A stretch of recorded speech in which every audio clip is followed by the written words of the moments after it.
This is the second midterm for UCLA's Math 31B. This was for one of the instances of the class in winter of 2024. Okay, so we have this integral 1 to e x log x dx. Okay, I'm going to assume that the teacher meant ln x over here. Okay, and so I'm going to rewrite it as this problem because the limit is e, so I'm guessing that they meant the natural log and not log base 10. Okay, so how do we solve this? This is integration by parts because we have an ln there. Okay, and we don't see like a typical u substitution where there's a 1 over x or something like that. So this is integration by parts. So how do we choose our u? How do I choose our dv? Well, if we choose dv as ln x, what's the integral of ln? You actually need integration by parts by that. So let's put u as ln x, because we know the derivative of that. That's, as I said, 1 over x dx. dv would be x dx, that's what's left. V would be x squared over 2 then.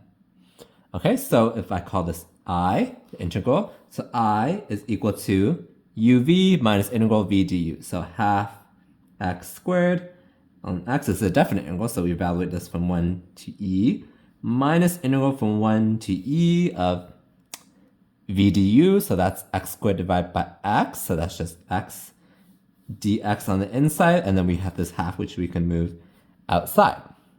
Okay, so I like to evaluate everything at the end, so let's keep this the same first, and then minus a fourth x squared, because this would be x squared over 2, and then there's another half here, so a fourth x squared. We evaluate this whole guy from 1 to e now.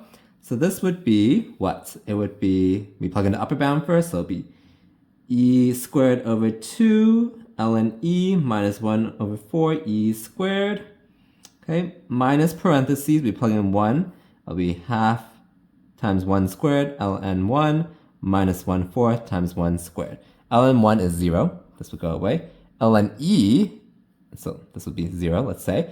ln e is 1, so we have e squared over 2 minus e squared over 4 plus a fourth. We can simplify this a little bit. This would be 2e squared over 4. So it will be 2e squared minus e squared, which is just e squared over 4, plus 1/4, which is e squared plus 1 over 4. This should be the answer. Okay, so this is integration by parts. How did I know that? Because there was ln x there. Okay, and there's no like 1 over x inside the integrand, so it was not a typical substitution. Okay, we have this integral of secant to the 4th x dx. So tangents and secants, I never remember the rules, so let's play around with it. What if I used the identity that 1 plus tangent squared x is secant squared x? Okay? So for this guy, if there's a chance that we can substitute something, like a tangent or secant, then we need to save like a secant tangent or a secant square. So it doesn't look like we can save a secant tangent, at least to me right away, but we can clearly save a secant squared. That's doable. So it'll be secant squared and another secant squared. That's secant to the 4th. You can write it like this. And now we can write one of the secants as 1 plus tangent squared.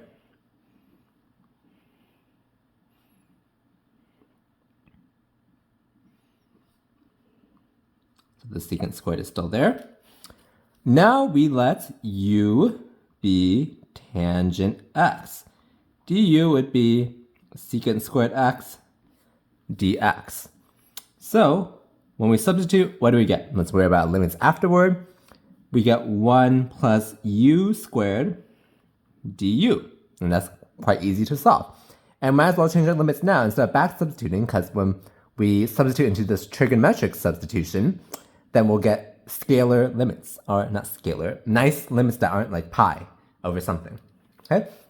So when x is 0, u is tangent of 0, which is 0. When x is pi over 4, u is tangent pi over 4, which is 1. See? Nice limits. Okay, so let's integrate that. That's u plus u cubed over 3, evaluate from 0 to 1. So that's just 1 plus a third minus 0 minus 0. So 1 plus a third, or 4 thirds. As easy as that. Okay, so the thought process here was, if there's a chance that I can substitute something, like u is tangent or u is secant, then I need to save secant squared if u is tangent, or secant tangent if u is secant. So I can't really save a secant tangent here right away, but I can save a secant squared, and this I can change in terms of tangent, so it totally worked out.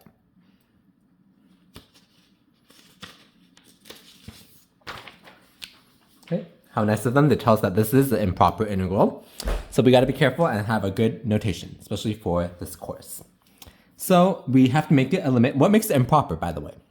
It's because when we integrate 0, it's divided by 0, which is infinite, right? So that's why it's an improper integral. So it's limit as t approaches 0. This is from the right, okay? And we can check that afterward. It'll be t to 1 e to the square root x over square root x dx. So how do I know if it's 0 plus or 0 minus? Well, if, let's say, this is our function, doesn't matter what it looks like. Oh, let me scooch this down. Okay, so it'll be asymptote at 0, something like that, right? So from 0 to 1, so we cut t, so 0 is at the axis. So we move t here, and t approaches 0 from the right. So that's why it's 0 plus. Okay? Now, how do we solve this integral? Well, we can let u be square root x. Hopefully you're able to see the substitution.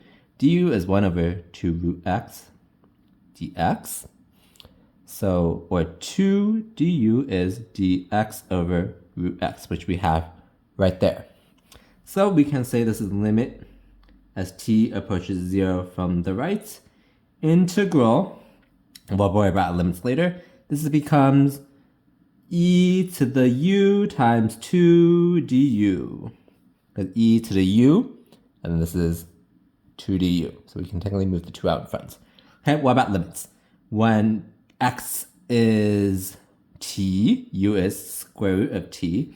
Gotta write it like that. When x is 1, u is 1.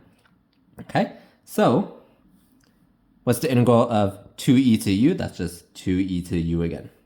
So this is limit as t approaches 0 from the right, 2e to the u, evaluate from square root t to 1. So what would that be? 2 is a constant, so we can move that out. And then 2, let me write it down here actually.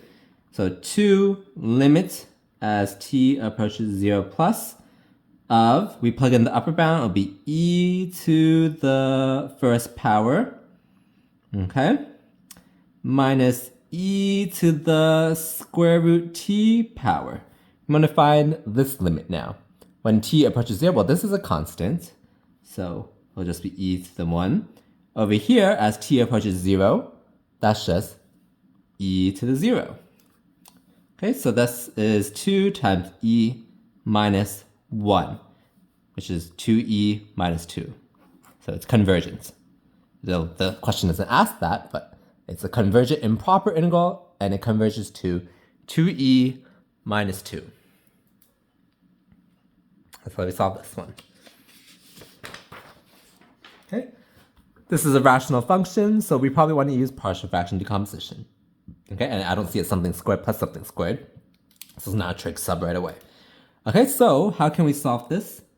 Well, on the bottom, actually on the top, can we factor it? Well, it doesn't matter if we factor it or not. Actually, we could factor it, at least as of now. So let's keep the top the same first. So x squared plus 3x plus 2. How about the bottom? We can factor out a x. So it'll be x squared plus 2x plus 2, then dx. Okay, so is this guy factorable here? It's not. This x squared plus 2x plus 2 is not factorable anymore. So we can rewrite this as a over x plus bx plus c over x squared plus 2x plus 2. This is equal to this guy. Okay, so we multiply both sides by the denominator over here, so we get a times x squared plus 2x plus 2 plus bx plus c times x is equal to x squared plus 3x plus 2. This is equal to this.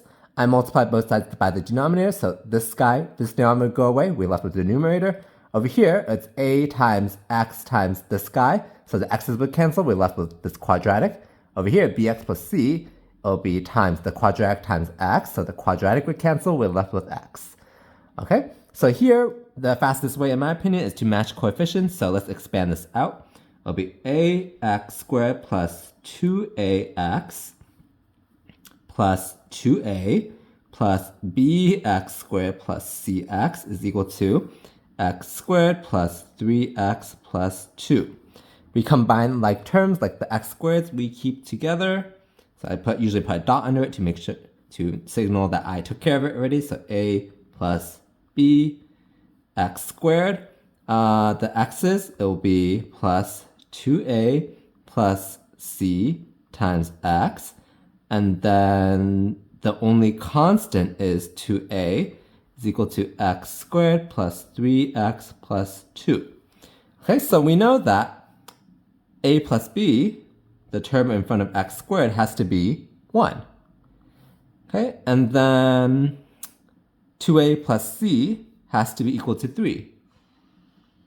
And then finally, 2a has to equal to 2. So we can solve the system's equation here. So this is easy. 2a equals 2, a is equal to 1. If a is equal to 1, we can get b from here. So it'll be, this would be 1 plus b is equal to 1. So b is equal to 0. Okay? And since we know a, we can get c from here also. So let me write that over here. It'll be 2 times 1 plus c is equal to 3. So that means c is equal to 3 minus 2, which is 1. Oh, that's getting cut off, okay?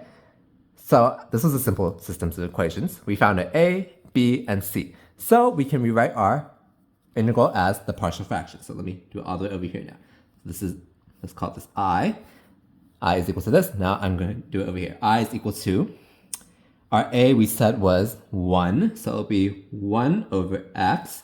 Our b was 0, our c was 1 though, so plus 1 over x squared plus 2x plus 2 all by dx. Okay?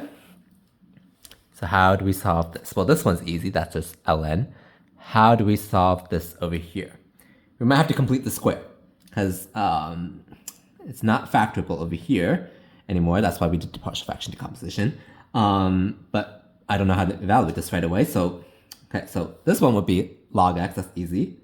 Let's take care of that right away. Plus integral, let's complete the square over here. It'll be x squared plus 2x. So to complete the square, it's what? 2 divided by 2 squared, which is 1. So it'll be plus 1 plus 1. In order for it to be equal to plus 2. Dx. So we can rewrite this as dx over x plus 1 squared plus 1. Now hopefully this is a little clearer. Let's let u be x plus 1. du would be dx. So ln x plus integral dx over u squared plus 1. Sorry, du over u squared plus 1. This is arctangent. So it'll be ln x plus arctangent u plus c. And finally, we back substitute ln x plus arctangent of x plus 1 plus c. And that's the answer for this. Okay, so here the trick was partial fraction decomposition. There was a non-linear term. There was a quadratic term, so we had to do bx plus c. And then we went through the motions to find the a, b, and c. And over here, this integral was not quite easy to solve, so we completed the square to make it nice. And it became an arctangent, actually. Okay, moving on. I think this is the last problem, actually. What does it say? It says to find the area of the surface obtained by rotating the curve y is a third x cubed about the x-axis for x between 0 and 3 to the 1/4. So there's a formula that you need to know. It's 2 pi integral of our function square root of 1 plus f prime of x squared dx, something like that, if I remember it correctly. Okay, because this is like the differential surface area and this is the function. Differential arc length, sorry, not differential surface area, differential arc length. Okay, so we plug in 2 pi integral f is a third x cubed. What's 1 plus f prime of x squared?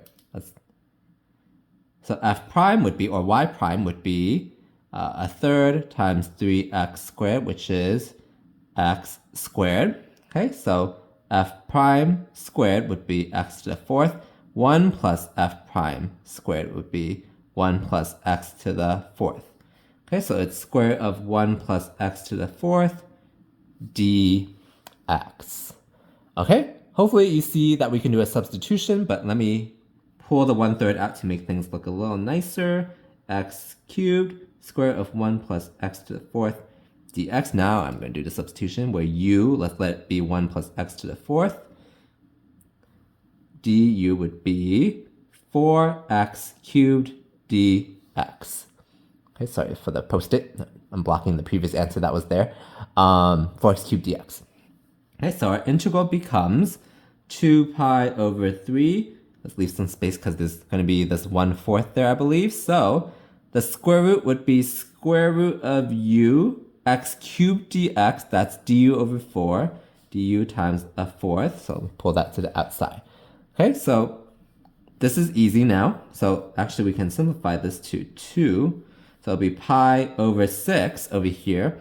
And when we integrate this, that is u to the 3 halves over 3 halves. Oh, by the way, I didn't even put my limits. It should have been 0 to 3 to the 1/4. So let me backtrack.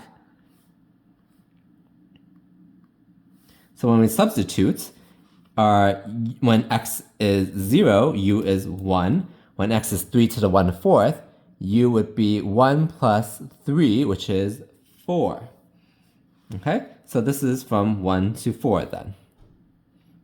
All right, so this is pi over 6 times 2 over 3 times this 2/3 divided by 3 over 2 is multiplying by 2/3. So this is u to the 3 halves, so 4 to the 3 halves minus 1 to the 3 halves, fundamental theorem of calculus. So this is pi over 9 times, this is square root of 4, which is 2. 2 cubed is 8. Minus 1. 1 to the 3 halves is 1. So this is 7 pi over 9, I believe. And that's this midterm. Not too bad. Hopefully this helps for anyone that's studying. Please like and subscribe as always if this has helped you in any way.